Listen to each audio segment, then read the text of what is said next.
More than 2 million lightning strikes occur on average per year on French territory.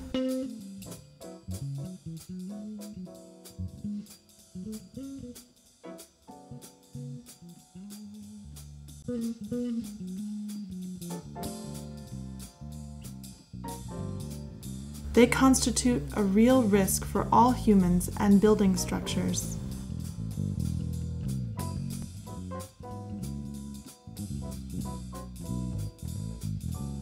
In France, the decree laws require the installation of lightning conductors on industrial buildings, high buildings, and public buildings. When a lightning strike occurs, the lightning conductor captures the energy thanks to its active tip. The downstream conductor then leads it to the earthing system for dissipation. The installation of a lightning conductor is always done after a preliminary study of the site by a qualified professional. This person will make a recommendation based on the relevant protection needed, taking into account various elements such as the size of the structure, its location, and the lightning density of the area. Let's now follow a team of specialists that will show us the practical and informative aspects that have been applied to ensure a proper lightning installation and also to achieve a correct earthing system, knowing that this one has to be lower than 10 ohms. With regards to the small space allowed in this particular site, you will notice that the earthing system has a triangular shape. This earthing system will be made of tin-plated copper tape and 3 earth rods. Trench should be as narrow as possible in order not to change the initial structure of the ground too much. Its depth should be at least 50 centimeters to keep it away from frost, but not too deep as the lightning current dissipate better in the ground surface. The first rod is placed 3 meters away from the building, as it is constructed out of 3 elements of 1 meter each. An interim measurement of the earthing system allows us to continue with the installation of the second earth rod, which is located at least 3 meters away from the first one. Another measurement of the earthing system indicates that we need to continue with the installation of the third earth rod. The installation must be identical to the other rods and placed at least 3 meters away from the other 2. Ohm values lower than 10 ohms in accordance with early streamer standard NFC 17102 are recommended. A fundamental part of the installation now takes place by connecting the electrical earthing system of the building and the lightning earth system in order to achieve a good equipotential bonding between these 2 earthing systems.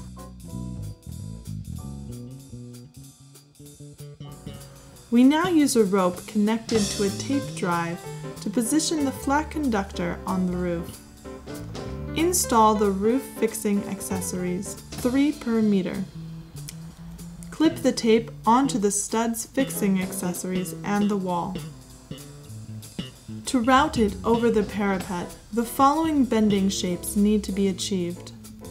Fit the tape onto the wall using 3 fasteners per meter.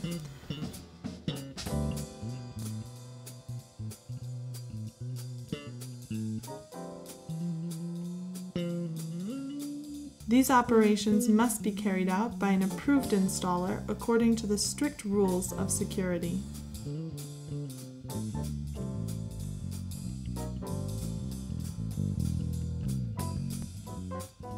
We now have to install the lightning strike counter onto the wall and connect it to the flat protecting tape.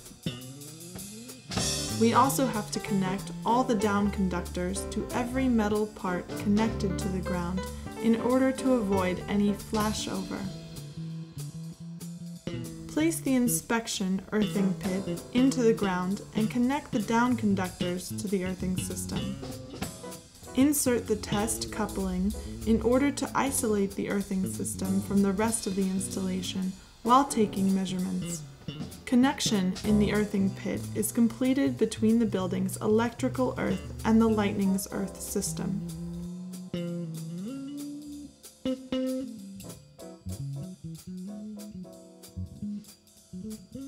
Screw the tip into the pulsar's body.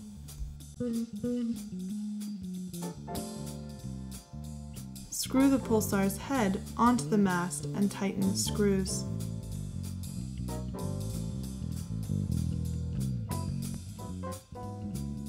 Mount the mounting brackets onto the wall.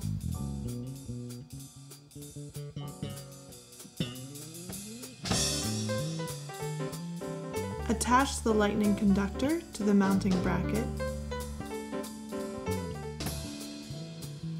Connect to the down conductor tape and complete the installation.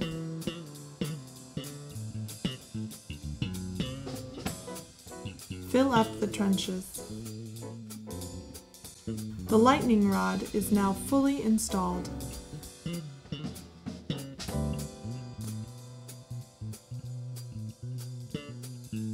A final test is conducted to verify that the installation was done correctly in presence of the client and the installer.